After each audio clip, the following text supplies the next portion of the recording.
Shri Subrahmanya भुजंगम stanza 6।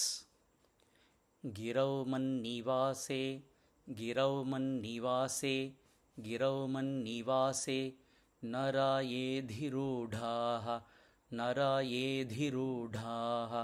नरायेधिरूढाः गिरौ मन्निवासे नरायेधिरूढाः गिरौ मन्निवासे नरायेधिरूढाः गिरौ मन्निवासे नरायेधिरूढाः तदा पर्वते राजते तेऽधिरूढाः राजते तेऽधिरूढाः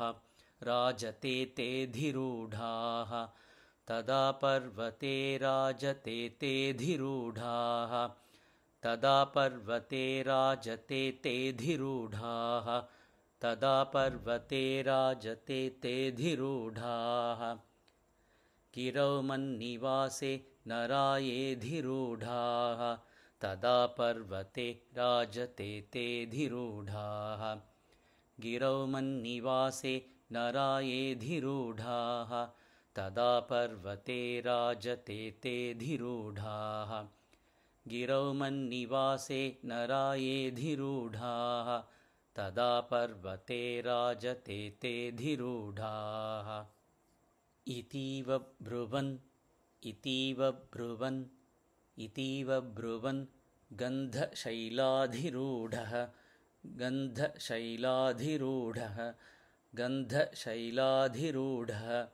इतीव ब्रुवन् गन्धशैलाधिरूढः इतीव ब्रुवन् गन्धशैलाधिरूढः इतीव ब्रुवन् गन्धशैलाधिरूढः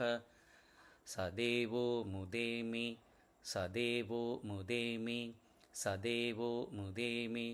सदा षण्मुखोऽस्तु सदेवो मुदे मे सदा षण्मुखोऽस्तु सदेवो मुदे मे सदा षण्मुखोऽस्तु सदेवो मुदे मे सदा षण्मुखोऽस्तु इतीव ब्रुवन् गन्धशैलाधिरूढः सदेवो मुदे मे सदा षण्मुखोऽस्तु इतीव ब्रुवन् गन्धशैलाधिरूढः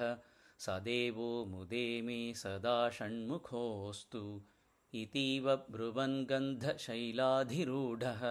सदेवो मुदे मे सदा षण्मुखोऽस्तु गिरौ मन्निवासे नरायेधिरूढाः